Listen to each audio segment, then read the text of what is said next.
কিশোরগঞ্জ এক আসন জুড়ে বাড়ছে একটিই নাম, ব্যারিস্টার এম আতিকুর রহমান।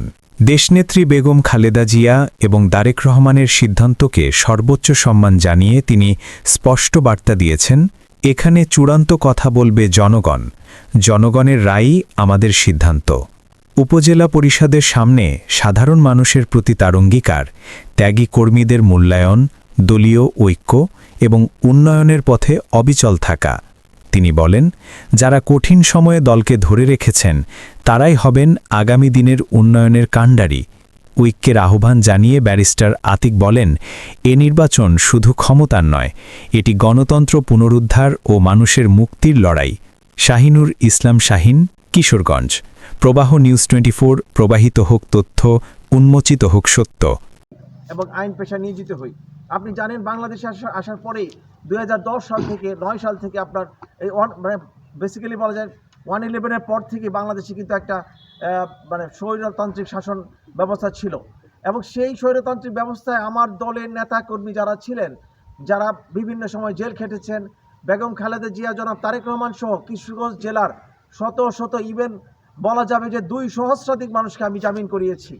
যারা আপনি জানেন এখানে কোনো বাছ বিচার করা হতো না, জেলখানায় যখনই কেউ দলের পক্ষে কথা বলতো তাদেরকে কিন্তু জেলে পড়িয়ে দিত, এবং তাদেরকে জামিন করাতে যে আমি কখনোই তাদেরকে ক্লায়েন্ট মনে করিনি।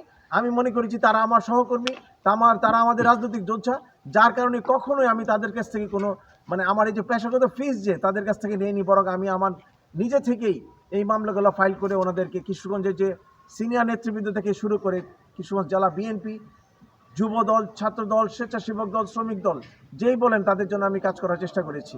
শুধু তাই না, এই আন্দোলন সংগ্রামে আমি ভূমিকা রেখেছি। তখন আমি অনেক টক শোতে, তৃতীয় মাত্রা থেকে শুরু করে আরটিভি, এনটিভি, অনেক টক শোতে অংশগ্রহণ করে আমি সবসময় সক্রিয় ছিলাম। শুধু তাই না, বেগম খালেদা জিয়াকে যখন জেলে পুড়িয়ে দেওয়া হলো তখনই আমরা রাজপথে মিছিল করেছি। কিশোরগঞ্জের আন্দোলন সংগ্রামেও আমি যেহেতু একজন পেশাজীবী, শতভাগ আমি উপস্থিত থাকতে না পারলেও আমি অনেক প্রোগ্রামে ব্যক্তিগতভাবে উপস্থিত থেকে আমি কিন্তু এই আন্দোলন সংগ্রামের ভূমিকা ছিল। এই 17 বছর কিন্তু আমি সার্বক্ষণিকভাবে আমি অ্যাক্টিভ ছিলাম। যাই হোক, এখন যেহেতু একটা রাজনৈতিক পরিবেশ সৃষ্টি হয়েছে, এই জুলাই অভ্যুত্থানের মাধ্যমে যেহেতু একটা আমাদের গণতান্ত্রিক পরিবেশ ফিরে এসেছে, কাজেই এখন এবং একটা সামনে একটা নির্বাচন আসন্ন। আমি কিশোরগঞ্জ জেলা বিএনপি, আমি কিশোরগঞ্জ সদর হুসেনপুর নিয়ে আমাদের কিশোরগঞ্জে এক আসন, এখান থেকে আমি একজন এমপি প্রার্থী। আমি যদি কিশোরগঞ্জের মানুষের জন্য কাজ করতে পারি তাহলে আমি মনে করব এই যে আমার জন্ম সার্থক হয়েছে, এবং এই চ্যালেঞ্জকে আমি সৌভাগ্য হিসেবে দেখছি। যদি আমার নেতা জনাব তারেক রহমান, আমার যে নেতার মামলায় আমি কাজ করেছি অনেক, কাজে উনি ব্যক্তিগতভাবে আমাকে চেনেন, আমার সাথে স্কাইপেতে অনেকবার কথা হয়েছে। উনি যদি মনে করেন আমি তরুণ হলে পরেও আমি নতুন নেতৃত্বের জন্য আমি যোগ্য, তাহলে আমি কিশোরগঞ্জ থেকে আগামীর মেম্বার অফ পার্লামেন্ট হিসেবে আমি এখানে প্রতিদ্বন্দ্বিতা করতে চাই। এবং আমি মনে করি কিশোরগঞ্জে কোনো প্রার্থী কিন্তু কোনো অংশে খারাপ না, সবাই ভালো, সবারই আলাদা আলাদা যোগ্যতা আছে। সকলের প্রতি আমার সম্মান ছিল, আছে এবং ভবিষ্যতে অব্যাহত থাকবে। কিন্তু যেহেতু একটা ভবিষ্যৎ পরিকল্পনা এবং আমার যেহেতু একটা সময় আছে, বয়স আছে, কিছু জিনিস আমি নিজে ব্যক্তিগতভাবে অর্জন করেছি, আমি মনে করি কিশোরগঞ্জকে আমি দেওয়ার মতো আমার একটা সুযোগ আছে, মানসিক শক্তি আছে, আমার একটা সময়ও আছে।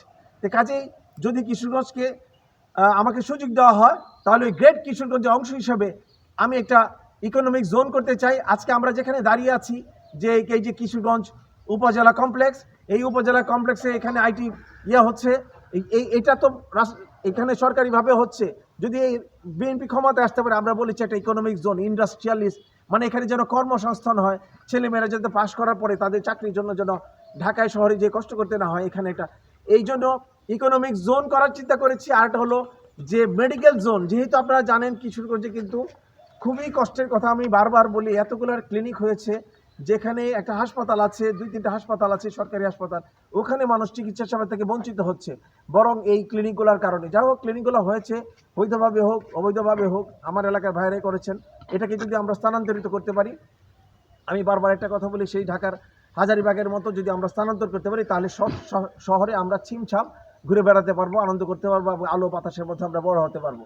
আগামীর যে প্রজন্ম, সেই প্রজন্মকে সত্যিকার অর্থেই ভবিষ্যতের জন্য তৈরি করার জন্য আমি মানসিকভাবে প্রস্তুত আছি, এবং তাদেরকে যদি আমি এগিয়ে দিতে পারি তাহলে আমি মনে করি আমার এই জন্ম সার্থক হবে এবং কিশোরগঞ্জের জন্য আমি আমার যে আমার আকাঙ্ক্ষা এবং চাওয়া পাওয়া আল্লাহ পূরণ করবেন এই মাধ্যমে ইনশাল্লাহ। এই আশা এবং প্রত্যয় ব্যক্ত করে আজকের মতো শেষ করছি। আপনারা ভালো থাকবেন। আসসালামু আলাইকুম।